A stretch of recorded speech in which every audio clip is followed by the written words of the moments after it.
ಇದ್ರ ಕಾಸ್ಟ್ ಎಷ್ಟು, ಹಾಗೇನೆ ಹೇಗೆ ಕೆಲಸ ಮಾಡುತ್ತೆ, ಯಾವ ತರ ಇದೆ, ಎಲ್ಲದ್ರ ಬಗ್ಗೆ ಮಾಹಿತಿ ಕೊಟ್ಟಿದ್ದಾರೆ. ಸೊ ಹಾಗಾಗಿ ವಿಡಿಯೋನ ಪೂರ್ತಿಯಾಗಿ ನೋಡಿ. ಹಾಗೇನೆ ಯಾರು ಕಡಿಮೆ ಬಂಡವಾಳದಲ್ಲಿ ಒಂದು ಒಳ್ಳೆ ಬಿಸ್ನೆಸ್ ನ ಮಾಡಬೇಕು ಅಂತಿರ್ತಾರೋ ಅವರಿಗೆ ಈ ವಿಡಿಯೋ ತುಂಬಾನೇ ಸೂಟ್ ಆಗುತ್ತೆ ಅಂತ ಹೇಳ್ಬೋದು. ಸೊ ಹಾಗಾಗಿ ವಿಡಿಯೋನ ಪೂರ್ತಿಯಾಗಿ ನೋಡಿ. ನೀವು ಈ ಬಿಸ್ನೆಸ್ ನ ಹೇಗೆ ಶುರು ಮಾಡಬಹುದು, ಎಲ್ಲಿ ಶುರು ಮಾಡಬಹುದು, ಬಂಡವಾಳ ಎಷ್ಟು, ಲಾಭ ಎಷ್ಟು, ಇದನ್ನ ಮಾಡೋದು ಹೇಗೆ, ಇದ್ರ ಬಗ್ಗೆ ಕಂಪ್ಲೀಟ್ ಡೀಟೇಲ್ಸ್ ನ ನಾನು ಈಗ ಎಕ್ಸ್ಪ್ಲೇನ್ ಮಾಡ್ತಾ ಇದ್ದೀನಿ.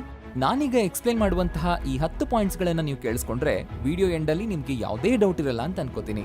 ಫಸ್ಟ್ ಪಾಯಿಂಟ್ ಏನು ಅಂತಂದ್ರೆ ಇದಕ್ಕೆ ಜಾಗ ಎಷ್ಟು ಬೇಕು, ಅಂದ್ರೆ ಸ್ಪೇಸ್ ಎಷ್ಟು ಬೇಕಾಗುತ್ತೆ ಅಂತ. ಇದಕ್ಕೆ ಮಿನಿಮಮ್ ಆಗಿ ಒಂದು 10x10 ಇದ್ರೆ ಸಾಕು. ಇದಕ್ಕೆ ಅಂತ ನೀವು ಜಾಗನೂ ತಗೊಳ್ಬಹುದು, ಅಥವಾ ನಿಮ್ಮ ಮನೇಲೇನೆ ಖಾಲಿ ಜಾಗ ಇತ್ತು ಅಂತಂದ್ರೆ ಅಲ್ಲೂ ಕೂಡ ಮಾಡಬಹುದು. ಹಾಗೇನೆ ಮನೇಲಿ ಮಹಿಳೆಯರು ಕೂಡ ಈ ಬಿಸ್ನೆಸ್ ನ ಮಾಡಬಹುದು. ಇನ್ನು ಎರಡನೇ ಪಾಯಿಂಟ್ ಬಂದು ಎಲೆಕ್ಟ್ರಿಸಿಟಿ, ಅಂದ್ರೆ ಇದಕ್ಕೆ ಎಷ್ಟು ಪವರ್ ಬೇಕಾಗುತ್ತೆ ಅಂತ. ಈ ಮಷಿನ್ಗೆ ಸಿಂಗಲ್ ಫೇಸ್ ಮೋಟರ್ ಅಂತ ಇರುತ್ತೆ. ಸೊ ಹಾಗಾಗಿ ನೀವು ಮನೆಯಿಂದನೇ ಸಿಂಗಲ್ ಫೇಸ್ ಕರೆಂಟ್ ಇಂದಾನೆ ಈ ಬಿಸ್ನೆಸ್ ನ ರನ್ ಮಾಡಬಹುದು. ಇನ್ನು ಮೂರನೇ ಪಾಯಿಂಟ್ ಬಂದು how to buy this machine, ಅಂದ್ರೆ ಈ ಮಷಿನ್ ಹೇಗೆ ಕೊಂಡ್ಕೊಳ್ಬಹುದು ಅಂತ. ನೀವು ಇದನ್ನ ಕೊಂಡ್ಕೊಳ್ಬೇಕು ಅಂತಂದ್ರೆ ಒಂದ್ಸರಿ ನೀವು ಹೈದರಾಬಾದ್ಗೆ ಬನ್ನಿ, ನಮ್ಮ ಫ್ಯಾಕ್ಟರಿನ ನೋಡಿ, ಹಾಗೆ ನಮ್ಮ ಆಫೀಸ್ ನ ನೋಡಿ, ಹಾಗೆ ನಾವು ಕೊಡುವಂತ ಡೆಮೋನ ಅರ್ಥ ಮಾಡ್ಕೊಳ್ಳಿ, ನಂತರ ನೀವು ಪರ್ಚೇಸ್ ಮಾಡಬಹುದು. ಒಂದ್ ವೇಳೆ ನೀವು ಮಷಿನ್ ಬುಕ್ ಮಾಡಬೇಕು ಅಂತಂದ್ರೆ 30% ಅಮೌಂಟ್ ನ ಕಟ್ಟಿ ಬುಕ್ ಮಾಡಬಹುದು. ನೀವು ಬುಕ್ ಮಾಡಿದ 2 ದಿನಗಳಲ್ಲಿ ನಿಮ್ಮ ಮಷಿನ್ ನಾವು ರೆಡಿ ಮಾಡ್ತೀವಿ. ಇದನ್ನ ನೀವು ನಿಮಗೆ ಗೊತ್ತಿರೋ ವೆಹಿಕಲ್ ಇತ್ತು ಅಂತಂದ್ರೆ ಇಲ್ಲಿಗೆ ಬಂದು ನೀವು ಅದನ್ನ ತಗೊಂಡು ಹೋಗ್ಬೋದು. ಒಂದ್ ವೇಳೆ ನಿಮ್ಗೆ ಯಾವ್ದೇ ವೆಹಿಕಲ್ಸ್ ಗೊತ್ತಿಲ್ಲ ಅಂತಂದ್ರೆ ನೀವೇನ್ ಬ್ಯಾಲೆನ್ಸ್ ಅಮೌಂಟ್ ಇರುತ್ತಲ್ವಾ, ಆ ಅಮೌಂಟ್ ನ ಗೂಗಲ್ ಪೇ ಅಥವಾ ಫೋನ್ ಪೇ ಮೂಲಕ ನಮಗೆ ಪೇ ಮಾಡಿದ್ರೆ, ಹಾಗೆ ನಾವಿಲ್ಲಿ ಯಾವ್ದಾದ್ರು ವೆಹಿಕಲ್ ಬಗ್ಗೆ ವಿಚಾರಿಸಿ ಟ್ರಾನ್ಸ್ಪೋರ್ಟೇಷನ್ ಚಾರ್ಜಸ್ ಏನಾಗುತ್ತೆ ಅಂತ ತಿಳ್ಕೊಂಡು ಆ ಟೋಟಲ್ ಬಿಲ್ ಏನಾಗುತ್ತೆ ನಿಮಗೆ ತಿಳಿಸ್ತೀವಿ. ನೀವು ಪೇ ಮಾಡಿದ ನಂತರ ನಾವು ಆ ವೆಹಿಕಲ್ ಅಲ್ಲಿ ಈ ಮಷಿನ್ ನಿಮ್ಮ ಜಾಗಕ್ಕೆ ಕಳಿಸ್ಕೊಡ್ತೀವಿ. ಹಾಗೆ ನಾವು ಟೆಕ್ನಿಷಿಯನ್ ಕಳಿಸ್ತೀವಿ, ಅವ್ರು ಇನ್ಸ್ಟಾಲ್ ಮಾಡಿ ಹಾಗೆ ಅದ್ರ ಬಗ್ಗೆ 1 ಅವರ್ ನಿಮಗೆ ಟ್ರೈನಿಂಗ್ ಕೊಡ್ತಾರೆ. ಸೊ ಆ ಒಂದು ಫೆಸಿಲಿಟಿ ಕೂಡ ಇದೆ. ಇನ್ನು 4ನೇ ಪಾಯಿಂಟ್ ಬಂದು ಟೆಕ್ನಿಕಲ್ ಸಪೋರ್ಟ್, ಅಂದ್ರೆ ನಿಮ್ಗೆ ಮಷಿನ್ ಬಗ್ಗೆ ಯಾವಾಗ ಏನೇ ಮಾಹಿತಿ ಬೇಕಿತ್ತಂದ್ರೂ ಕೂಡ ನಮ್ಮ ಟೆಕ್ನಿಕಲ್ ಸ್ಟಾಫ್ ನಿಮಗೆ ಸಪೋರ್ಟ್ ಮಾಡೋದಕ್ಕೆ ಯಾವಾಗ್ಲೂ ರೆಡಿ ಆಗಿರ್ತಾರೆ. ನಿಮ್ಗೆ ಯಾವುದೇ ಡೌಟ್ ಇದ್ರೂ ಕೂಡ ವಿಡಿಯೋ ಕಾಲ್ ಮೂಲಕ ಅದನ್ನ ಸರಿಪಡಿಸ್ಕೊಳ್ಬಹುದು, ಅಥವಾ ಸಾಧ್ಯ ಆಯ್ತು ಅಂತಂದ್ರೆ ನಮ್ಮ ಟೆಕ್ನಿಷಿಯನ್ನೇ ನಿಮ್ ಜಾಗಕ್ಕೆ ಬಂದು ಅದನ್ನ ಸರಿಪಡಿಸ್ತಾರೆ. ಹೀಗೆ ಅವ್ರು ಬಂದಾಗ ಅವರ ಟ್ರಾನ್ಸ್ಪೋರ್ಟೇಷನ್ ಮತ್ತೆ ಫುಡ್ ಚಾರ್ಜಸ್ ನ ನೀವು ವಹಿಸ್ಕೋಬೇಕಾಗುತ್ತೆ. ಇನ್ನು 6ನೇ ಪಾಯಿಂಟ್ ಬಂದು ವಾರಂಟಿ. ನಿಮ್ಗೆ ಮೇನ್ ಆಗಿ ಇದರಲ್ಲಿ 2 HP ಕಾಪರ್ ವೈಂಡಿಂಗ್ ಮೋಟಾರ್ ಇರುತ್ತೆ. ಇದ್ರಲ್ಲಿ ನಿಮ್ಗೆ 2-3 ಕಂಪನಿಗಳಿವೆ. ಅಂದ್ರೆ ಮೋಟಾರ್ ಏನಾದ್ರೂ ಟೆಕ್ಸ್ಪೋ ಕಂಪನಿದಿತ್ತು ಅಂತಂದ್ರೆ ನಿಮ್ಗೆ 2 ವರ್ಷಗಳ ಕಾಲ ವಾರಂಟಿ ಇರುತ್ತೆ. ಅದೇ ಕ್ರಾಂಪ್ಟನ್ ಕಂಪನಿದಾಯ್ತು ಅಂತಂದ್ರೆ ನಿಮ್ಗೆ 1 ವರ್ಷಗಳ ಕಾಲ ವಾರಂಟಿ ಇರುತ್ತೆ. ಅಂದ್ರೆ ನಿಮ್ಗೆ ಯಾವಾಗ್ಲಾದ್ರೂ ಮೋಟರ್ ಅಲ್ಲಿ ಸಮಸ್ಯೆ ಬಂತು ಅಂತಂದ್ರೆ ನೀವು ಹತ್ತಿರದ ಸರ್ವಿಸ್ ಸೆಂಟ್ರಿಗೂ ತಗೊಂಡ್ ಹೋಗ್ಬೋದು. ಒಂದ್ ವೇಳೆ ಇಲ್ಲ ಅಂತಂದ್ರೆ ನೀವೇ ನಮಗ್ ತಗೊಂಡ್ ಬಂದ್ ಕೊಟ್ರು ನಾವು ಅದನ್ನ ಸರ್ವಿಸ್ ಸೆಂಟ್ರಿ ಕಳಿಸಿ ಸರಿ ಮಾಡಿ ನಿಮ್ಗೆ ವಾಪಸ್ ಕೊಡ್ತೀವಿ. ಸರ್ವಿಸ್ ಸೆಂಟರ್ ಅಲ್ಲಿ ನಿಮ್ಮ ಮೋಟಾರ್ನ ರಿಪೇರಿ ಮಾಡಿ ಕೊಡ್ತಾರೆ. ಅಂದ್ರೆ ಆ ರಿಪೇರಿಗೆ ಚಾರ್ಜಸ್ ಅಂತ ಇರುತ್ತೆ. ಒಂದು ವೇಳೆ ನೀವೇನಾದ್ರೂ ವಾರಂಟಿ ಟೈಮ್ ಅಲ್ಲಿ ತಗೊಂಡ್ ಬಂದಿದ್ರೆ ಅದಕ್ಕೆ ಯಾವುದೇ ತರನಾದಂತಹ ಚಾರ್ಜಸ್ ಇರೋದಿಲ್ಲ. ಹಾಗೆ ಇದನ್ನ ಬಿಟ್ರೆ ಮಷಿನ್ ಅಲ್ಲಿ ಬೇರೆ ಚಿಕ್ಕ ಚಿಕ್ಕ ಪಾರ್ಟ್ಗಳಿಗೆ ಯಾವುದೇ ವಾರಂಟಿ ಇರೋದಿಲ್ಲ. ಅಂದ್ರೆ ಮಷಿನ್ ಅಲ್ಲಿ ತುಂಬಾ ಚಿಕ್ಕ ಚಿಕ್ಕ ಪಾರ್ಟ್ಗಳಿರುತ್ತೆ. ಸೊ ಅದಕ್ಕೆ ಯಾವುದೇ ರೀತಿಯಾದಂತಹ ವಾರಂಟಿ ಇರೋದಿಲ್ಲ. ಎಕ್ಸಾಂಪಲ್ ಹೀಟರ್ಸ್ ತಗೊಳ್ಳಿ, ಇದು ನಿಮಗೆ 200 ರೂಪೀಸ್ ಸಿಗುತ್ತೆ. ಒಂದ್ ವೇಳೆ ಇದೇನಾದ್ರೂ ಹೋಯ್ತು ಅಂತಂದ್ರೆ ಟೆಕ್ನಿಷಿಯನ್ಸ್ ನಿಮಗೆ ಗೈಡ್ ಮಾಡಿರ್ತಾರೆ ಇದನ್ನ ಹೇಗೆ ನೀವೇ ಹಾಕ್ಬೋದು ಅಂತ. ಇದನ್ನ ಯಾರು ಬೇಕಾದ್ರೂ ಚೇಂಜ್ ಮಾಡಬಹುದು. ಹೆಚ್ಚು ಅಂದ್ರೆ ಆಯಿಲ್ ಸೀಲ್ ಅಂತ ಹೋಗುತ್ತೆ. ಇದು ಕೂಡ ನಿಮಗೆ ಸುಮಾರು 200 ರಿಂದ 250 ರೂಪಾಯಿ ಸಿಗುತ್ತೆ. ಇದು ಕೂಡ ಹೇಗೆ ಚೇಂಜ್ ಮಾಡಬಹುದು ಅಂತ ನಿಮಗೆ ಟೆಕ್ನಿಷಿಯನ್ಸ್ ತಿಳಿಸ್ಕೊಟ್ಟಿರ್ತಾರೆ. ಹಾಗೆ ಸಾಮಾನ್ಯವಾಗಿ ಹೋಗುವಂತದ್ದಂದ್ರೆ ಪೈಪ್ಗಳು ಹೋಗುತ್ತೆ, ಹೋಗಲ್ಲ. ಒಂದ್ ವೇಳೆ ಹೋದ್ರೂ ಕೂಡ ಅದನ್ನ ಹೇಗೆ ಚೇಂಜ್ ಮಾಡಬಹುದು ಅಂತಾನು ಹೇಳಿರ್ತಾರೆ. ಅದು ಕೂಡ ನಿಮಗೆ ತುಂಬಾ ಕಡಿಮೆ ದುಡ್ಡಲ್ಲೇ ಸಿಗುತ್ತೆ. ಒಂದ್ ವೇಳೆ ನಿಮಗೆ ಆಗ್ತಾ ಇಲ್ಲ ಅಂತಂದ್ರೆ ನಾವೇ ಅದನ್ನ ಮಾಡ್ಕೊಡ್ತೀವಿ. ಅಂದ್ರೆ ಟೆಕ್ನಿಷಿಯನ್ಸ್ ಅಲ್ಲಿಗೆ ಬಂದ್ರೆ ಅವರ ಟ್ರಾನ್ಸ್ಪೋರ್ಟೇಷನ್ ಹಾಗೇನೆ ಫುಡ್ ಚಾರ್ಜಸ್ ನ ನೀವು ಕೊಡಬೇಕಾಗುತ್ತೆ. ಇನ್ನು ನೆಕ್ಸ್ಟ್ ಬರುವಂತಹ ಪಾಯಿಂಟ್ಗಳು ಅಂದ್ರೆ 6 ರಿಂದ 10ನೇ ಪಾಯಿಂಟ್ ವರೆಗೂ ರಾ ಮೆಟೀರಿಯಲ್ಸ್ ಆಗಿರಬಹುದು, ಬಂಡವಾಳ ಎಷ್ಟು, ಲಾಭ ಎಷ್ಟು, ಮಾರ್ಕೆಟಿಂಗ್ ಏನು, ಇದೆಲ್ಲವೂ ಕೂಡ ಒಂದೊಂದು ಮಷಿನ್ಗೆ ಒಂದೊಂದು ತರ ಇರುತ್ತೆ. ಸೊ ಒಂದೊಂದು ಮಷಿನಿಗೂ ಲೆಕ್ಕ ಬೇರೆನೇ ಆಗಿರುತ್ತೆ. ಸೊ ನಮ್ಮ ಹತ್ರ ತುಂಬಾನೇ ಮಾಡೆಲ್ಸ್ ಗಳಿದೆ. ಅಂದ್ರೆ ಈಗ ನಾನು ಟೈಮ್ ಬಿಂಗಿಗೆ ಒಂದು ಮಾಡೆಲ್ ನ ಎಕ್ಸಾಂಪಲ್ ಆಗಿ ತಗೊಂಡು ಅದ್ರ ಬಗ್ಗೆ ಎಲ್ಲ ಡೀಟೇಲ್ಸ್ ನ ಎಕ್ಸ್ಪ್ಲೇನ್ ಮಾಡ್ತಾ ಇದ್ದೀನಿ. ಸೊ ನಾನೀಗ ತಗೊಳ್ತಾ ಇರುವಂತದ್ದು 4 ಸೆಟ್ ಮಷಿನ್. ಈಗ ನಾವು ಈ 4 ಸೆಟ್ ಮಷಿನ್ ಆಪರೇಷನ್ ಹೇಗೆ ಅಂತ ನೋಡೋಣ. ನೀವು ಇಲ್ಲಿ ನೋಡ್ತಾ ಇರೋ ಹಾಗೆ ನಿಮಗೆ ಒಂದು ದೊಡ್ಡ ಶೀಟ್ ಅಲ್ಲಿ 2 ಪೇಪರ್ ಪ್ಲೇಟ್ಸ್ ತಯಾರಾಗುತ್ತೆ ಅಂತ ಗೊತ್ತಾಗುತ್ತೆ. ಇಲ್ಲಿ ಈ ಮಷಿನ್ ಅಲ್ಲಿ ಕೆಳಗಿನ ಡೈಯಲ್ಲಿ 2 ಶೀಟ್ಸ್ ಗಳನ್ನ ಇಡ್ತಾ ಇದ್ದಾರೆ. ಸೊ ಅಲ್ಲಿಗೆ ತಯಾರಾಗುವಂತದ್ದು 4 ಪ್ಲೇಟ್ಸ್ಗಳು. ಹಾಗೆ ಮೇಲಿನ ಡೈನಲ್ಲೂ 2 ಪ್ಲೇಟ್ಸ್ ಗಳನ್ನ ಇಡ್ತಾ ಇದ್ದಾರೆ. ಸೊ ಅಲ್ಲೂ ತಯಾರಾಗುವಂತದ್ದು 4 ಪ್ಲೇಟ್ಗಳು. ಸೊ ಈ ಮಷಿನ್ ಅಲ್ಲಿ ಒಂದ್ ಸರ್ಕಲ್ ಅಲ್ಲಿ ಟೋಟಲ್ ಆಗಿ 8 ಪ್ಲೇಟ್ಗಳು ತಯಾರಾಗುತ್ತೆ. ಈ ಮಷಿನ್ ಅಲ್ಲಿ ಟೋಟಲ್ ಆಗಿ 2 ಮಹಿಳೆಯರು ಕೆಲಸ ಮಾಡಬಹುದು. ನೀವಿಲ್ಲಿ ವಿಡಿಯೋದಲ್ಲಿ ನೋಡ್ತಾ ಇರೋ ಹಾಗೆ ಮುಂದ್ಗಡೆಯಿಂದ ಒಬ್ರು ಶೀಟ್ಸ್ ನ ಇಟ್ಟು ಬಟನ್ ಪ್ರೆಸ್ ಮಾಡ್ತಾರೆ. ಸೊ ಹಿಂದ್ಗಡೆ ಕೂತಿರೋಂತವ್ರು ಆ ಪ್ಲೇಟ್ಸ್ ಗಳನ್ನ ತಗೊಂಡು ಪ್ಯಾಕ್ ಮಾಡ್ತಾ ಇದ್ದಾರೆ. ಈ ಪ್ಲೇಟ್ಸ್ ಗಳನ್ನ ತಯಾರು ಮಾಡೋದಕ್ಕೆ ಬೇಕಾಗುವಂತ ಶೀಟ್ ಇದೆಯಲ್ವಾ, ಸುಮಾರು ಇದು ₹1.40 ಅಂತ ಅನ್ಕೊಳ್ಳೋಣ. ಇದರಲ್ಲಿ ನಿಮಗೆ ಪ್ಲೇಟ್ಸ್ ಗಳು ತಯಾರಾಗುತ್ತೆ. ಒಂದು ಪ್ಲೇಟ್ ನ ನೀವು ಸುಮಾರು ₹1.60 ಮಾರಬಹುದು. ಒಂದ್ ವೇಳೆ ನಿಮಗೆ ಅದೇ ಶೀಟ್ ₹1.50 ಇತ್ತು ಅಂತಂದ್ರೆ ಅದಕ್ಕೆ 20 ಪೈಸೆ ಆಡ್ ಮಾಡಿ ನೀವು ಅದನ್ನ ₹1.70ಕ್ಕೆ ಮಾರಬಹುದು. ಏನೇ ಆದ್ರೂ ಕೂಡ ಶೀಟ್ ನಮಗೆ ಎಷ್ಟು ಬೆಲೆಗೆ ಸಿಗುತ್ತೋ ಅದಕ್ಕೆ ನಾವು ಸುಮಾರು 25 ಪೈಸೆನ ಆಡ್ ಮಾಡಿ ಮಾರಾಟ ಮಾಡಬೇಕು. ಹೀಗೆ ನಮಗೆ ಟೋಟಲ್ ಆಗಿ 8 ಗಂಟೆಯಲ್ಲಿ 22,000 ಪ್ಲೇಟ್ಗಳು ತಯಾರಾಗುತ್ತೆ. ಸೊ ನಾವಿಲ್ಲಿ ದಿನಕ್ಕೆ 22,000 ಪ್ಲೇಟ್ಗಳನ್ನ ತಯಾರು ಮಾಡ್ತಾ ಇದೀವಿ, ಹಾಗೇನೆ 25 ಪೈಸೆ ಲಾಭ ಇಟ್ಕೊಂಡು ಮಾರ್ತಾ ಇದೀವಿ ಅಂತಂದ್ರೆ ಸೊ 22,000 ಇಂಟು 25 ಪೈಸೆ, ಸೊ ಟೋಟಲ್ ದಿನಕ್ಕೆ ನಮಗೆ ₹5,500 ವರೆಗೂ ಲಾಭ ಆಗುತ್ತೆ. ಹೇಳಬೇಕು ಅಂತಂದ್ರೆ ಈ 5,500 ಬರೀ ಲಾಭ ಅಂತ ಹೇಳಕ್ಕಾಗಲ್ಲ, ಯಾಕೆಂದ್ರೆ ಈ 22,000 ಪ್ಲೇಟ್ಗಳನ್ನ ತಯಾರು ಮಾಡೋದಕ್ಕೆ ಏನೆಲ್ಲ ಖರ್ಚಾಗಿರುತ್ತೆ, ಕರೆಂಟ್ ಇರಬಹುದು ಅಥವಾ ಏನೇ ಇರಲಿ, ಅದನ್ನೆಲ್ಲ ತೆಗೆದ್ರೆ ಎಷ್ಟು ಉಳಿಯುತ್ತೆ? ಸೊ ಬನ್ನಿ ಅದನ್ನು ತಿಳಿಸ್ಕೊಡ್ತೀನಿ. ನಾವು ಈ ಮಷಿನ್ ತಿಂಗಳಿಗೆ ಸಂಡೆ ಬಿಟ್ಟು ಮಿಕ್ಕ ಎಲ್ಲಾ ದಿನನೂ ರನ್ ಮಾಡ್ತೀವಿ, ಅಂದ್ರೆ 26 ದಿನ ರನ್ ಮಾಡ್ತೀವಿ ಅನ್ಕೊಳ್ಳೋಣ. ಸೊ ಒಂದ್ ದಿನಕ್ಕೆ ₹5,500 ಲಾಭ ನಮಗೆ. ಸೊ 26 ಇಂಟು 5,500, ಸೊ ಟೋಟಲ್ ನಮಗೆ ತಿಂಗಳಿಗೆ ₹1,43,000 ಸಿಗುತ್ತೆ. ನೆಕ್ಸ್ಟ್ ಬರೋದು ಕವರ್ ಬೆನಿಫಿಟ್. ನೀವು ಇಲ್ಲಿ ಫೋಟೋದಲ್ಲಿ ನೋಡ್ತಾ ಇರೋ ಹಾಗೆ ನಾವು ಪ್ಲೇಟ್ಸ್ ಗಳನ್ನ ಪ್ಯಾಕ್ ಮಾಡಿ ಮಾರಾಟ ಮಾಡ್ತೀವಿ. ಅಂದ್ರೆ ನಾವು 15 ಪ್ಯಾಕೆಟ್ಗಳನ್ನ ಮಾರಾಟ ಮಾಡ್ತಾ ಇದೀವಿ ಅನ್ಕೊಳ್ಳೋಣ. ಸೊ ನಾವಿದ್ರಲ್ಲಿ 15 ಪ್ಲೇಟ್ಗಳಿಗೆ ದುಡ್ಡನ್ನ ತಗೋತೀವಿ, ಆದ್ರೆ ನಾವಿದ್ರಲ್ಲಿ ಇಡುವಂತದ್ದು 14 ಪ್ಲೇಟ್ಗಳು ಮಾತ್ರ.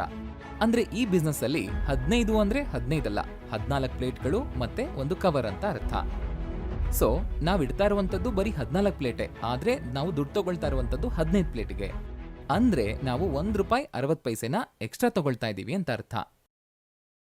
ಸೊ ನಾವದರಲ್ಲಿ ಕವರ್ ಇಟ್ಟಿರೋದ್ರಿಂದ ಒಂದು ಕವರ್ ಖರ್ಚು ಸುಮಾರು 60 ಪೈಸೆ ಅಂತ ಅನ್ಕೊಳ್ಳೋಣ. ಸೊ ನಮಗೆ ಫೈನಲಿ ಉಳಿಯುವಂಥದ್ದು ₹1 ಉಳಿಯುತ್ತೆ.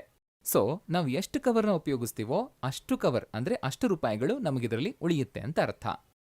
ಫಾರ್ ಎಕ್ಸಾಂಪಲ್, ನಾವು ಈ 22,000 ಪ್ಲೇಟ್ಗಳನ್ನ 15 ಪ್ಯಾಕೆಟ್ಗಳಾಗಿ ಮಾಡಬೇಕು ಅಂತಂದ್ರೆ ಪ್ರತಿ 14 ಪ್ಯಾಕೆಟ್ಗಳಿಗೂ ಒಂದು ಕವರ್ ಇರುತ್ತೆ. ಅಂದ್ರೆ ನಾವು 22,000 ಪ್ಲೇಟ್ಗಳನ್ನ 14ರಿಂದ ಡಿವೈಡ್ ಮಾಡಿದ್ರೆ ನಮಗೆ ಬೇಕಾಗುವಂತ ಕವರ್ಗಳೆಷ್ಟು ಅಂದ್ರೆ 1,570. ಸೊ ನಮಗೆ ಪ್ರತಿ ಕವರಿಂದ ₹1 ಉಳಿಯುತ್ತೆ. ಅಲ್ಲಿಗೆ ನಮಗೆ ಈ ಲೆಕ್ಕದಲ್ಲಿ ಉಳಿಯುವಂಥದ್ದು ₹1,570 ಲಾಭ ಉಳಿಯುತ್ತೆ. ನಾವು ಈ ₹1,570 26 ದಿನ ಅಂದ್ರೆ 26ರಿಂದ ಇಂಟು ಮಾಡಿದ್ರೆ ನಮಗೆ ಸಿಗುವಂಥದ್ದು ₹40,820. ನೆಕ್ಸ್ಟ್ ಬರುವಂಥದ್ದು ಸ್ಕ್ರಾಪ್. ಅಂದ್ರೆ ಈಗ ನಾವು ಶೀಟಲ್ಲಿ ಪ್ಲೇಟ್ಸ್ಗಳನ್ನ ಕಟ್ ಮಾಡ್ತೀವಲ್ವಾ, ಕಟ್ ಮಾಡಿ ಉಳಿದಂತ ಭಾಗ ಇದೆಯಲ್ವಾ, ಅದನ್ನ ನಾವು ಸ್ಕ್ರಾಪ್ ಅಂತ ಕರಿತೀವಿ. ಸೊ ಆ ಸ್ಕ್ರಾಪ್ಗೂ ಕೂಡ ಮಾರ್ಕೆಟ್ ಅಲ್ಲಿ ತುಂಬಾನೇ ಡಿಮ್ಯಾಂಡ್ ಇದೆ. ಆದ್ರೆ ಈ ಸ್ಕ್ರಾಪ್ಗೆ ಯಾವಾಗ್ಲೂ ಒಂದೇ ರೇಟ್ ಇರುತ್ತೆ ಅಂತ ಹೇಳಕ್ಕಾಗಲ್ಲ. ₹1 ₹2 ಆ ಕಡೆ ಈ ಕಡೆ ಆಗ್ತಾನೆ ಇರುತ್ತೆ. ಈಗ ಸದ್ಯಕ್ಕೆ ಹೇಳಬೇಕು ಅಂತಂದ್ರೆ ಸ್ಕ್ರಾಪ್ ಇವಾಗ ₹13 ಇದೆ ಅಂತ ಹೇಳ್ಬೋದು. ಹೀಗೆ ನಿಮಗೆ ದಿನಕ್ಕೆ 22,000 ಪ್ಲೇಟ್ಗಳನ್ನ ತಯಾರು ಮಾಡಿದ್ರೆ ನಿಮಗೆ 180 kg ಸ್ಕ್ರಾಪ್ ಸಿಗುತ್ತೆ. ಸೊ ಬರೀ ₹10 kg ಅಂತ ಅನ್ಕೊಂಡ್ರು ಕೂಡ ನಿಮಗೆ ಅಲ್ಲಿ ದಿನಕ್ಕೆ 180 ಇಂಟು 10 ಅಂದ್ರೆ ₹1,800 ನಿಮಗೆ ಲಾಭ ಸಿಗುತ್ತೆ. ಸೊ ಹೀಗೆ ನೀವು 26 ದಿನ ಲೆಕ್ಕ ಹಾಕಿದ್ರೆ ನಿಮಗೆ ಕೈಯಲ್ಲಿ ಸಿಗೋದು ₹46,800. ಸೊ ಇದ್ರಲ್ಲಿ ನಮಗೆ ತಿಂಗಳಿಗೆ ಬಂದಂತ ರೆವಿನ್ಯೂ ಎಷ್ಟು ಅಂತಂದ್ರೆ ಪ್ರೊಡಕ್ಷನ್ ಮೂಲಕ ನಮಗೆ ₹1,43,000 ಸಿಗುತ್ತೆ. ಹಾಗೇನೆ ಕವರ್ಸ್ ಮೂಲಕ ನಮಗೆ ₹40,820 ಸಿಗುತ್ತೆ. ಇನ್ನು ಈ ಸ್ಕ್ರಾಪ್ ಮೂಲಕ ₹46,800 ಸಿಗುತ್ತೆ. ಸೊ ಟೋಟಲ್ ಆಗಿ ₹2,30,620 ನಿಮಗೆ ಸಿಗುತ್ತೆ. ಸೊ ಇದಿಷ್ಟು ಲಾಭ ಅಲ್ಲ, ಇದರಲ್ಲಿ ಖರ್ಚು ಕೂಡ ಇರುತ್ತೆ. ಸೊ ಯಾವ್ದಕ್ಕೆ ಎಷ್ಟು ಖರ್ಚಾಗುತ್ತೆ, ಏನೇನ್ ಖರ್ಚಾಗುತ್ತೆ ಅದನ್ನು ಕೂಡ ನಾನು ಹೇಳ್ತೀನಿ. ಬನ್ನಿ, ಫಸ್ಟ್ ಬರುವಂತದ್ದು ರೆಂಟ್. ಅಂದ್ರೆ ನೀವು ಹೊರಗಡೆ ಏನಾದ್ರೂ ಶಾಪಲ್ಲಿ ಮಾಡ್ತಾ ಇದ್ದೀರಾ ಅಂತಂದ್ರೆ ರೆಂಟ್ ಕಟ್ಕೊಳ್ಬೇಕಾಗುತ್ತೆ, ಅಥವಾ ನೀವು ಮನೇಲೆ ಮಾಡ್ತಾ ಇದ್ರೆ ಅದು ನಿಮಗೆ ಬೆನಿಫಿಟ್ ಆಗುತ್ತೆ. ಸೊ ಅದನ್ನೇನು ಕಟ್ಟುವಂತ ಅವಶ್ಯಕತೆ ಇರೋದಿಲ್ಲ. ಸೊ ಹೊರಗಡೆ ಮಾಡ್ತಾ ಇದ್ದೀರಾ ಅಂತಂದ್ರೆ ಮಿನಿಮಮ್ ಆಗಿ ಒಂದು ₹10,000 ಅಂತ ಅನ್ಕೊಳ್ಳೋಣ. ನೆಕ್ಸ್ಟ್ ಬರುವಂತದ್ದು ಲೇಬರ್ ಖರ್ಚು. ಅಂದ್ರೆ ಈಗ ನಮ್ಮ ಮನೇಲಿ ನಾವೇನಾದ್ರೂ ಕೆಲಸ ಮಾಡ್ಬಿಟ್ರೆ ಆ ಖರ್ಚು ನಮ್ಗೆ ಉಳಿಯುತ್ತೆ, ಅಂದ್ರೆ ಆ ಸ್ಯಾಲ್ರಿ ನಮಗೆ ಉಳಿಯುತ್ತೆ. ಇಲ್ಲ ನಮಗೆ ಲೇಬರ್ಸ್ ಬೇಕೇ ಬೇಕು ಅಂತಂದ್ರೆ ಮಿನಿಮಮ್ ಆಗಿ ಒಂದು ₹30,000 ಅಂತ ಅನ್ಕೊಳ್ಳೋಣ. ನೆಕ್ಸ್ಟ್ ಬಂದು ಎಲೆಕ್ಟ್ರಿಸಿಟಿ. ಸೊ ಇದು ಮಿನಿಮಮ್ ಆಗಿ ಒಂದು 6,000 ರಿಂದ 7,000 ಬರುತ್ತೆ ಸಾಮಾನ್ಯವಾಗಿ, ಆದ್ರೆ ಒಂದು 10,000 ಅಂತಾನೆ ಅನ್ಕೊಳ್ಳೋಣ. ಹಾಗೇನೆ ನೆಕ್ಸ್ಟ್ ಬರುವಂತದ್ದು ಟ್ರಾನ್ಸ್ಪೋರ್ಟೇಷನ್. ಯಾಕೆಂದ್ರೆ ರಾ ಮೆಟೀರಿಯಲ್ಸ್ ನೀವು ತಗೊಂಡ್ ಬರ್ಬೇಕಲ್ವಾ, ಅದಕ್ಕೆ ಟ್ರಾನ್ಸ್ಪೋರ್ಟೇಷನ್ ಬೇಕಾಗುತ್ತೆ. ಸೊ ಇವರು ತಿಂಗಳಿಗೆ ಇಷ್ಟು ಚಾರ್ಜ್ ಅಂತ ನೀವು ಮಾತಾಡ್ಕೊಳ್ಳೋದು ಒಳ್ಳೇದು. ಸೊ ಇವರಿಗೆ ನಾವು ಮಿನಿಮಮ್ ಆಗಿ ಒಂದು ₹50,000 ಕೊಡ್ತೀವಿ ಅಂತ ಅನ್ಕೊಳ್ಳೋಣ. ಸೊ ಇವಾಗ ಈ ಖರ್ಚನ್ನೆಲ್ಲ ಲೆಕ್ಕ ಹಾಕಿದ್ರೆ ₹1,00,000 ಆಗುತ್ತೆ. ಸೊ ನಮಗೆ ಸಿಕ್ಕಂತಹ ₹2,30,620 ₹1,00,000 ತೆಗಿಯೋಣ. ಸೊ ಅಲ್ಲಿಗೆ ನಮಗೆ ಸುಮಾರು ₹1,30,000 ಕೈಯಲ್ಲಿ ಉಳಿಯುತ್ತೆ. ಆದ್ರೆ ಫ್ರೆಂಡ್ಸ್, ಈ ಬಿಸ್ನೆಸ್ ನ ನೀವು ಹೊಸದಾಗಿ ಸ್ಟಾರ್ಟ್ ಮಾಡಿದಾಗ ಈ ರೀತಿಯಾಗಿ ಅಂದ್ರೆ ಲಕ್ಷ ರೂಪಾಯಿ ಬರುತ್ತೆ ಅಂತ ಹೇಳೋದು ಸ್ವಲ್ಪ ಕಷ್ಟನೇ. ನಾವು ಕಡಿಮೆ ಅಂತ ಅನ್ಕೊಳ್ಳೋಣ. ಅಂದ್ರೆ ಸ್ಟಾರ್ಟಿಂಗ್ ಅಲ್ಲಿ ಎಷ್ಟು ಬರಬಹುದು, ಬೇಸಿಕ್ ಆಗಿ ಎಷ್ಟು ಸಿಗಬಹುದು ನಮಗೆ, ಅದನ್ನ ಎಕ್ಸ್ಪ್ಲೇನ್ ಮಾಡ್ತೀನಿ ಇವಾಗ. ಫ್ರೆಂಡ್ಸ್, ಇಷ್ಟೊತ್ತು ನಾವೇನ್ ಲೆಕ್ಕ ಹಾಕಿದ್ವಿ ಅಲ್ವಾ, ಇದೆಲ್ಲ ಅಂದ್ರೆ ಬಂಡವಾಳ, ಖರ್ಚು, ಲಾಭ ಇದೆಲ್ಲನೂ ಯಾವ್ದ್ರ ಮೇಲೆ ಆಧಾರಿತವಾಗಿತ್ತು? ದಿನಕ್ಕೆ 22,000 ಪ್ಲೇಟ್ ಅನ್ನೋ ಲೆಕ್ಕದಲ್ಲಿ. ನಾವು ಅಷ್ಟು ಮಾಡೋಕ್ಕಾಗಲ್ಲ, ಕಡಿಮೆ ಅಂತ ಅನ್ಕೊಳ್ಳೋಣ. ಅಂದ್ರೆ ಒಂದು 12,000 ಅನ್ಕೊಳ್ಳೋಣ. ಅಂದ್ರೆ ಹಾಫ್, ನಾವೇನ್ ಅನ್ಕೊಂಡಿದ್ವಿ ಅಲ್ವಾ ಅದ್ರ ಹಾಫ್ ಅಂತ ಅನ್ಕೊಳ್ಳೋಣ. ಸೊ ಅಲ್ಲಿಗೆ ನೀವು 12,000 ಪ್ಲೇಟ್ಗಳನ್ನ ಮಾರಾಟ ಮಾಡ್ತಾ ಇದ್ದೀರಿ ಅಂತ ಅನ್ಕೊಳ್ಳೋಣ. ಸೊ ನೀವು 22,000 ಅಂತ ಲೆಕ್ಕ ಹಾಕಿದಾಗ ನಿಮಗೆ ಸಿಕ್ಕಿದ್ದು 1,30,000 ರೂಪಾಯಿ. ಸೊ ಅದ್ರ ಹಾಫ್ ಅನ್ಕೊಳ್ಳೋಣ ಇಲ್ಲಿ, ಅಂದ್ರೆ ಸುಮಾರು 65,000 ರೂಪಾಯಿ ನಿಮಗೆ ಇದರಲ್ಲಿ ಸಿಗುತ್ತೆ ಅಂತ ಹೇಳ್ಬೋದು. ಒಂದ್ ವೇಳೆ ನೀವು ಕೇಳ್ಬೋದು, ನಮ್ದ್ರಲ್ಲಿ ತುಂಬಾ ಮಾರ್ಕೆಟ್ ಚೆನ್ನಾಗಿದೆ, ಆದ್ರೆ ಪ್ರೈಸ್ ಅಂದ್ರೆ ನಾವೇನ್ ಲೆಕ್ಕ ಹಾಕಿದ್ವಿ ಅಲ್ವಾ 25 ಪೈಸೆ ಅಂತ, ಅದಕ್ಕೆ ಅಷ್ಟು ರೇಟ್ ಹೋಗಲ್ಲ, ಕಡಿಮೆ ಹೋಗುತ್ತೆ ಅಂತ ಅನ್ಕೊಳ್ಳೋಣ. ಸೊ ಕಡಿಮೆ ಅಂದ್ರೆ ಎಷ್ಟಾಗ್ಬೋದು, ಅರ್ಧ ಅನ್ಕೊಳ್ಳೋಣವಾ, ಅಂದ್ರೆ 12 ಪೈಸೆ ಅಂತ ಲೆಕ್ಕ ಹಾಕೋಣ. ಅಂದ್ರೆ ಮುಂಚೆ ಅನ್ಕೊಂಡಿದ್ರಲ್ಲಿ ಹಾಫ್ ಅಂತ ಅನ್ಕೊಳ್ಳೋಣ. ಸೊ ದಿನ ನೀವು 22,000 ಪ್ಲೇಟ್ಗಳನ್ನ 25 ಪೈಸೆಲಿ ಅರ್ಧ ಅಂದ್ರೆ 12 ಪೈಸೆಗೆ ಮಾರಾಟ ಮಾಡ್ತಾ ಇದ್ದೀರಿ ಅಂತ ಅನ್ಕೊಳ್ಳೋಣ.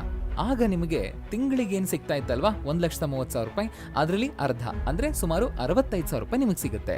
ಸೊ ಹೀಗೆ ನೀವು ಹೇಗೆ ಲೆಕ್ಕ ಮಾಡಿದ್ರು ಕೂಡ ತಿಂಗಳಿಗೆ ನಿಮಗೆ 60ರಿಂದ 65,000 ರೂಪಾಯಿ ಲಾಭ ಸಿಗುತ್ತೆ. ನೆಕ್ಸ್ಟ್ ಬರುವಂತದ್ದು ಮಾರ್ಕೆಟಿಂಗ್. ಪ್ರೊಡಕ್ಷನ್ ಯಾರು ಬೇಕಾದ್ರೂ ಎಷ್ಟು ಕಷ್ಟಪಟ್ಟು ಬೇಕಾದ್ರೂ ಮಾಡ್ತಾರೆ, ಆದ್ರೆ ಎಷ್ಟು ಚೆನ್ನಾಗಿ ಮಾರ್ತೀವಿ ಅನ್ನೋದು ತುಂಬಾನೇ ಇಂಪಾರ್ಟೆಂಟ್ ಆಗುತ್ತೆ. ಸಾಮಾನ್ಯವಾಗಿ ಮಾರ್ಕೆಟಿಂಗ್ ಅಂದ್ರೆ ತುಂಬಾ ಕಷ್ಟ ಅಂತ ಎಲ್ಲರೂ ಅನ್ಕೊಳ್ತಾರೆ, ಆದ್ರೆ ಈ ಬಿಸ್ನೆಸ್ ಅಲ್ಲಿ ತುಂಬಾನೇ ಸುಲಭ ಅಂತ ಹೇಳ್ಬೋದು.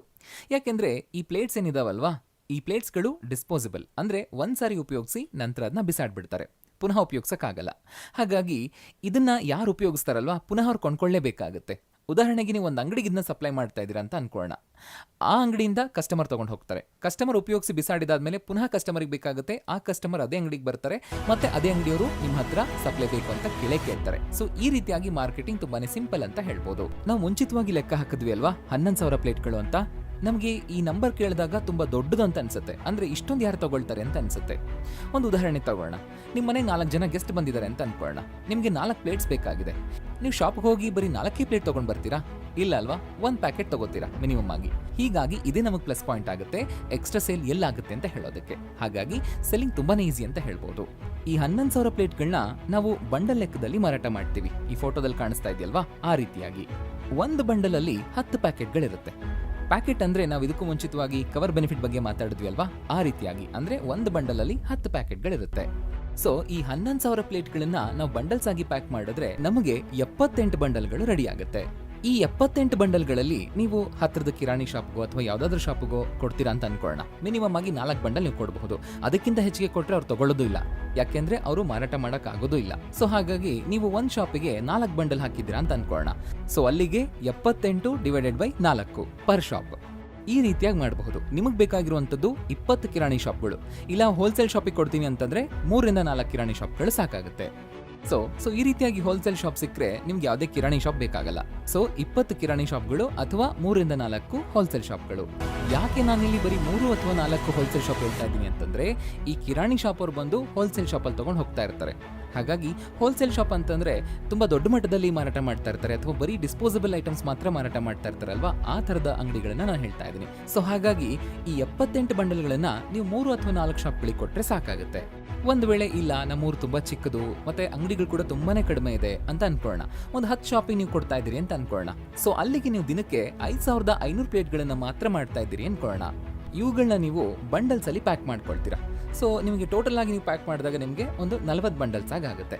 ಹೀಗೆ ನೀವು ಒಂದೊಂದು ಶಾಪಿಗೂ 4 ಬಂಡಲ್ಸ್ ಕೊಡ್ತೀರಾ ಅಂತ ಲೆಕ್ಕ ಹಾಕಿದ್ರು ನಿಮಗೆ ಬೇಕಾಗುವಂಥದ್ದು 10 ಶಾಪ್ಗಳು, ಅಂದ್ರೆ 10 ಕಿರಾಣಿ ಶಾಪ್ಗಳು. ಸೊ ಹೀಗೆ ನೀವು ಕಡಿಮೆ ಅಂದ್ರೂ 30ರಿಂದ 35,000 ರೂಪಾಯಿ ದುಡಿಬಹುದು ಇದರಲ್ಲಿ. ಅಂದ್ರೆ ನಾವು ಮುಂಚೆ ಲೆಕ್ಕ ಹಾಕಿದ್ವಿ ಅಲ್ವಾ 11,000 ಪ್ಲೇಟ್ಗಳು ಅಂತ, ನಾವೀಗ ಅದರಲ್ಲಿ ಅರ್ಧ ತಗೊಂಡಿದ್ದೀವಿ, ಅಂದ್ರೆ ದಿನಕ್ಕೆ 5,500 ಪ್ಲೇಟ್ಗಳು. ಸೊ ಅಲ್ಲಿಗೆ ನಿಮಗೆ ಕಡಿಮೆ ಅಂದ್ರೂ 30ರಿಂದ 30,000 ರೂಪಾಯಿ ಸಂಪಾದನೆ ಮಾಡಬಹುದು. ಇದರಲ್ಲಿ 1,30,000 ರೂಪಾಯಿನೂ ಸಂಪಾದನೆ ಮಾಡಬಹುದು. ಆದ್ರೆ ನೀವು ಸ್ಟಾರ್ಟಿಂಗ್ ಅಲ್ಲಿ ಕಡಿಮೆ ಅಂದ್ರೆ ಎಷ್ಟು ಕಡಿಮೆ ಸಂಪಾದನೆ ಮಾಡಬಹುದು ಆ ಲೆಕ್ಕನ ನಾನು ನಿಮಗೆ ಕೊಟ್ಟಿದ್ದೀನಿ. ಸೊ ಇನ್ನೂ ಮಾರ್ಕೆಟಿಂಗ್ ಮಾಡಿದ್ರೆ ಇನ್ನೂ ಹೆಚ್ಚು ಸಂಪಾದನೆ ಸಿಗುತ್ತೆ. ಫ್ರೆಂಡ್ಸ್, ನಾವು ಇಲ್ಲಿವರೆಗೂ ಕೂಡ ಮಾರ್ಕೆಟಿಂಗ್ ನ ಒಂದು ಶಾಪ್ ಅಲ್ಲಿ ಹೇಗೆ ಮಾಡಬಹುದು ಅಂತ ತಿಳ್ಕೊಂಡ್ವಿ. ನೀವೀಗ ಇನ್ನೊಂದು ತರನಾಗೂ ಕೂಡ ಮಾರ್ಕೆಟಿಂಗ್ ಮಾಡಬಹುದು. ಹೇಗೆ ಅಂತಂದ್ರೆ, ಒಂದು ವೇಳೆ ನೀವು ಮನೇಲೆ ಮಾಡ್ತಾ ಇದ್ದೀರಿ ಅಂತ ಅನ್ಕೊಳ್ಳೋಣ, ಒಂದು ಬ್ಯಾನರ್ ಮಾಡಿಸ್ಬೇಕಾಗುತ್ತೆ. ಅಂದ್ರೆ ಪ್ಲೇಟ್ಗಳೇನಿದಾವಲ್ವಾ ಅದನ್ನ ತಯಾರು ಮಾಡ್ತಾ ಇದ್ದೀವಿ, ಮಾರಾಟ ಮಾಡ್ತಾ ಇದ್ದೀವಿ ಅಂತ ಒಂದು ಬ್ಯಾನರ್ನ ಮಾಡಿಸಿ ನಿಮ್ಮ ಮನೆ ಗೇಟಿಗೆ ಹಾಕಬೇಕಾಗುತ್ತೆ. ಇದು ನಿಮ್ಮ ಮನೆ ಸುತ್ತಮುತ್ತ ಇರೋರಿಗೆಲ್ರಿಗೂ ಗೊತ್ತಾಗುತ್ತೆ. ಯಾವುದೇ ಮನೆಯಲ್ಲಿ ಯಾವುದೇ ಒಂದು ಫಂಕ್ಷನ್ ಆಗೇ ಆಗುತ್ತಲ್ವಾ, ಸೊ ಆಗ ಅವ್ರಿಗೆ ಗೊತ್ತಾಗುತ್ತೆ ಇಲ್ಲಿ ತಯಾರು ಮಾಡ್ತಾ ಇದ್ದಾರೆ ಅಂತ. ಒಂದು ವಿಷಯ ಏನು ಅಂತಂದ್ರೆ, ಯಾವ ಒಂದು ಪ್ರಾಡಕ್ಟ್ ಎಲ್ಲಿ ತಯಾರಾಗುತ್ತಲ್ಲ ಅಲ್ಲಿ ಕಡಿಮೆ ಸಿಗುತ್ತೆ ಅಂತ ಜನರಿಗೆ ಗೊತ್ತು. ಹಾಗಾಗಿ ಅವ್ರು ಖಂಡಿತ ಬರ್ತಾರೆ, ಪಬ್ಲಿಸಿಟಿನೂ ಆಗುತ್ತೆ, ವ್ಯಾಪಾರನೂ ಆಗುತ್ತೆ. ಸೊ ಹೀಗೆ ನೀವು ನಿಮ್ಮ ಹತ್ರ ಪೇಪರ್ ಪ್ಲೇಟ್ಸ್ ತಯಾರಾಗುತ್ತೆ ಅಂತ ಗೊತ್ತಾದ್ರೆ ಜನ ಖಂಡಿತವಾಗ್ಲೂ ಬರ್ತಾರೆ, ಪಬ್ಲಿಸಿಟಿನೂ ಆಗುತ್ತೆ ಮತ್ತೆ ವ್ಯಾಪಾರನೂ ಯಾವಾಗ್ಲೂ ನಡೀತಾ ಇರುತ್ತೆ. ಇನ್ನೊಂದು ವಿಷಯ ಏನಂತಂದ್ರೆ, ವರ್ಷದಲ್ಲಿ 12 ತಿಂಗಳು, ಈ 12 ತಿಂಗಳು ನೀವು ಶಾಪಲ್ಲಿ ವ್ಯಾಪಾರ ಮಾಡ್ತೀರಾ, ಅದೇ ರೀತಿಯಾಗಿ ಮಾರ್ಕೆಟಿಂಗ್ ಮಾಡ್ತೀರಾ ಅಂತ ಅನ್ಕೊಳ್ಳೋಣ. 12 ತಿಂಗಳಲ್ಲಿ ನಿಮಗೆ ಸುಮಾರು 6ರಿಂದ 7 ತಿಂಗಳಲ್ಲಿ ಈ ತರ ಅಂದ್ರೆ ಮನೆ ಸುತ್ತಮುತ್ತ ಯಾವುದೇ ಒಂದು ಫಂಕ್ಷನ್ ಆಗಲಿ ಅಥವಾ ಯಾವುದೋ ಒಂದು ರೆಫರೆನ್ಸ್ ಇಂದ ಬರುತ್ತೆ ಅಂತ ಅನ್ಕೊಳ್ಳೋಣ. ಇದು ನಿಮಗೆ ಎಕ್ಸ್ಟ್ರಾ ಬೆನಿಫಿಟ್ ಇರುತ್ತೆ. ಒಂದು ಫಂಕ್ಷನ್ ಅಂದ್ರೆ ಬರೀ ಪೇಪರ್ ಪ್ಲೇಟ್ ಮಾತ್ರ ತಗೊಳ್ತಾರಾ? ಇಲ್ಲ ಅಲ್ವಾ, ಟೀ ಗ್ಲಾಸ್ ಬೇಕಾಗುತ್ತೆ, ವಾಟರ್ ಗ್ಲಾಸ್ ಬೇಕಾಗುತ್ತೆ, ಮತ್ತೆ ಬೇರೆ ಬೇರೆದೆಲ್ಲ ಬೇಕಾಗುತ್ತೆ. ಸೊ ನೀವು ಎಲ್ಲನೂ ಮ್ಯಾನುಫ್ಯಾಕ್ಚರ್ ಮಾಡಬೇಕು ಅಂತಂದ್ರೆ ಎಲ್ಲಾ ತರದ ಮಷಿನ್ಸ್ಗಳು ಬೇಕಾಗುತ್ತೆ. ಆಗ ನಿಮಗೆ ಬಂಡವಾಳ ಜಾಸ್ತಿ ಆಗುತ್ತೆ, ಮತ್ತೆ ಬಿಸ್ನೆಸ್ ಡೊಮೈನ್ ಸ್ವಲ್ಪ ಚೇಂಜ್ ಆಗ್ತಾ ಬರುತ್ತೆ. ಆಗ ಸ್ವಲ್ಪ ಕಷ್ಟ ಆಗಬಹುದು ನಿಮಗೆ. ಹಾಗಾಗಿ ಏನ್ ಮಾಡಬಹುದು ನೀವು ಅಂತಂದ್ರೆ, ನಿಮ್ಮ ಸುತ್ತಮುತ್ತ ಯಾರು ಇವನ್ನ ಮ್ಯಾನುಫ್ಯಾಕ್ಚರ್ ಮಾಡ್ತಾ ಇರ್ತಾರಲ್ವಾ, ಅಂದ್ರೆ ಪೇಪರ್ ಪ್ಲೇಟ್ಸ್ ಅಲ್ಲದೆ ಈ ಗ್ಲಾಸ್ ಇರಬಹುದು ಅಥವಾ ನಿಮ್ಗೆ ಇನ್ನೇನು ಬೇಕಲ್ವಾ, ಅವ್ರನ್ನ ನೀವು ಕಾಂಟ್ಯಾಕ್ಟ್ ಮಾಡಿ ಅವ್ರ ಹತ್ರ ಮಾತಾಡ್ಕೊಂಡು ಒಂದಷ್ಟು ಬಲ್ಕ್ ಆಗಿ ತಗೊಂಡು ಬಂದಾಗ ನಿಮಗೆ ಕಡಿಮೆಗೆ ಸಿಗುತ್ತೆ. ಸೊ ನೀವು ನಿಮ್ಮ ಶಾಪಲ್ಲಿ ನಿಮ್ಮ ಪ್ಲೇಟ್ಸ್ ಜೊತೆಗೆ ಇವನು ಕೂಡ ಮಾರಾಟ ಮಾಡಬಹುದು. ಸೊ ಒಂದೇ ಜಾಗದಲ್ಲಿ ಕಸ್ಟಮರ್ಗೂ ಎಲ್ಲನೂ ಸಿಗುತ್ತೆ, ಮತ್ತೆ ನಿಮಗೂ ಕೂಡ ವ್ಯಾಪಾರ ಹೆಚ್ಚಾಗುತ್ತೆ. ಸೊ ಹೀಗೆ ನೀವು ದಿನಕ್ಕೆ 3,000 to 5,000 ರೂಪಾಯಿ ಲಾಭ ಮಾಡಬಹುದು. ಸೊ ಶಾಪಲ್ಲೂ ಅಷ್ಟೇ, ನೀವು ಈ ಥರದ ಪ್ರಾಡಕ್ಟ್ಸ್ ಅಂದರೆ ಪೇಪರ್ ಪ್ಲೇಟ್ಸ್ನ ಬಿಟ್ಟು ಬೇರೆನೂ ಮಾರಾಟ ಮಾಡ್ತಾ ಇದ್ದೀರಿ ಅಂತ ಹೇಳಿದ್ರೆ ಅಲ್ಲಿ ಬರುವಂಥ ಕಸ್ಟಮರ್ ಕೂಡ ಇದನ್ನೂ ತಗೊಳ್ತಾರೆ. ಸೊ ಆಗ ನಿಮಗೆ ಎರಡೂ ಕಡೆನೂ ಬೆನಿಫಿಟ್ ಆಗುತ್ತೆ. ಸೊ ಈ ಥರ ಬಿಸ್ನೆಸ್ ರನ್ ಮಾಡಬಹುದು. ಸೊ ಫ್ರೆಂಡ್ಸ್, ಐ ಹೋಪ್ ನಿಮ್ಗೆ ಯಾವುದೇ ಡೌಟ್ ಇಲ್ಲ ಅಂತ ಅನ್ಕೊಳ್ತೀನಿ. ಹೇಳಿದ್ದೆಲ್ಲನೂ ಅರ್ಥ ಆಗಿದೆ ಅಂತ ಅನ್ಕೊಳ್ತೀನಿ.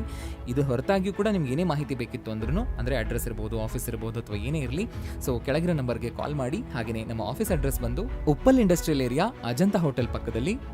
ಸೊ ನಮ್ಮ ಹತ್ರ ಮಷಿನ್ಸ್ ಬಂದು 50,000 ರೂಪಾಯಿದಿಂದ ಶುರುವಾಗುತ್ತೆ. 50,000ದಿಂದ 4 ಲಕ್ಷ 5 ಲಕ್ಷ ರೂಪಾಯಿವರೆಗೂ ಇದೆ. ಸೊ ಹೀಗೆ ನೀವು ಕಡಿಮೆ ಬಂಡವಾಳದಲ್ಲಿ ಅಂದರೆ ಸುಮಾರು 1 ಲಕ್ಷ ರೂಪಾಯಿ ಬಂಡವಾಳದಲ್ಲಿ ನೀವು ಬಿಸ್ನೆಸ್ನ ಶುರು ಮಾಡಬಹುದು. ಹಾಗೆ ಮಹಿಳೆಯರು ಇದನ್ನ ಮನೇಲಿ ಇಟ್ಕೊಂಡೇ ಶುರು ಮಾಡಬಹುದು. ಇಲ್ಲ ಒಂದು ವೇಳೆ ಗಂಡ್ಮಕ್ಳು ಮಾಡ್ತಾ ಇದ್ದೀರಾ ಅಂತ ಆದರೆ ನಿಮ್ಮ ರೆಗ್ಯುಲರ್ ವರ್ಕ್ ಏನಿದೆಯೋ ಅದ್ರ ಜೊತೆಗೆ, ಅಂದರೆ ನೀವು ಬೆಳಗಿಂದ ಸಂಜೆವರೆಗೂ ಆ ವರ್ಕ್ ಮಾಡಿಕೊಂಡು ಸಂಜೆ ಮೇಲೆ ಈ ವರ್ಕ್ ಮಾಡಿಕೊಂಡು ಸಾಧ್ಯ ಆದರೆ ಸ್ವಲ್ಪ ಮಾರ್ಕೆಟಿಂಗ್ ಮಾಡಿಕೊಂಡು ಹಾಗೆ ನಿಮ್ಮ ಬಿಸ್ನೆಸ್ನ ಡೆವಲಪ್ ಮಾಡಬಹುದು. ನಂತರ ಒಂದ್ಸರಿ ಗೊತ್ತಾದ್ಮೇಲೆ ನೀವು ಫೋನ್ ಮೂಲಕನೇ ನಿಮ್ಮ ಬಿಸ್ನೆಸ್ ಅಥವಾ ಮಾರ್ಕೆಟಿಂಗ್ ಏನಿದ್ರು ಡೆವಲಪ್ ಮಾಡೋದಕ್ಕೆ ನಿಮಗೆ ಅವಕಾಶ ಇರುತ್ತೆ. ಸೊ ಫ್ರೆಂಡ್ಸ್, ಹಾಗಾದ್ರೆ AVR paper plate making machine ಇದ್ರ ಬಗ್ಗೆ ಎಲ್ಲ ಡೀಟೇಲ್ಸು ನಿಮ್ಗೆ ಸಿಕ್ಕಿದೆ ಅಂತ ಅನ್ಕೊಳ್ತೀನಿ. ಇದ್ರ ಹೊರತಾಗಿಯೂ ನಿಮ್ಗೆ ಏನಾದರೂ ಡೌಟ್ಸ್ ಇತ್ತು ಅಥವಾ ಮಾಹಿತಿ ಬೇಕಿತ್ತು ಅಂತಂದ್ರೆ ಸ್ಕ್ರೀನ್ ಮೇಲೆ ನಂಬರ್ ಕಾಣ್ತಾ ಇದೆಯಲ್ವಾ, ಈ ನಂಬರ್ಗೆ ಕಾಲ್ ಮಾಡಿ. ಅಥವಾ ಅಡ್ರೆಸ್ ಬೇಕಿತ್ತಂದ್ರೆ ಡಿಸ್ಕ್ರಿಪ್ಷನ್ ಬಾಕ್ಸ್ ಅಲ್ಲಿದೆ, ಅಲ್ಲಿ ನೀವು ಕಾಂಟ್ಯಾಕ್ಟ್ ಮಾಡಬಹುದು. ಖುದ್ದಾಗಿ ನೀವೇ ಹೋಗಿ ಭೇಟಿ ಮಾಡಿ ಮಾತಾಡ್ಕೊಳ್ಳಿ, ಎಲ್ಲ ವಿಷಯನೂ ತಿಳ್ಕೊಳ್ಳಿ, ಮಷೀನ ನೋಡಿ ಡೆಮೋ ತಗೊಳ್ಳಿ, ನಂತರ ನೀವು ಪರ್ಚೇಸ್ ಮಾಡಬಹುದು. ಎಸ್ ಫ್ರೆಂಡ್ಸ್, ಹಾಗಾದ್ರೆ ಇವತ್ತಿನ ಈ ವಿಡಿಯೋ ನಿಮಗೆ ಉಪಯುಕ್ತ ಆಗಿದೆ ಅಂತ ಭಾವಿಸ್ತೀನಿ. ಸೊ ಹಾಗಾದ್ರೆ ಮನಿ ಫ್ಯಾಕ್ಟರಿ ಕನ್ನಡ ಯೂಟ್ಯೂಬ್ ಚಾನಲ್ನ ಸಬ್ಸ್ಕ್ರೈಬ್ ಆಗಿ, ಹಾಗೆಯೇ ಲೈಕ್ ಮಾಡಿ, ಶೇರ್ ಮಾಡಿ ಅಂತ ಹೇಳ್ತಾ ಮುಂದಿನ ಸಾರಿ ಮತ್ತೊಂದು ಬಿಸ್ನೆಸ್ ಐಡಿಯಾ ಜೊತೆಗೆ ನಿಮ್ಮನ್ನ ಭೇಟಿ ಆಗ್ತೀನಿ. ನಮಸ್ಕಾರ.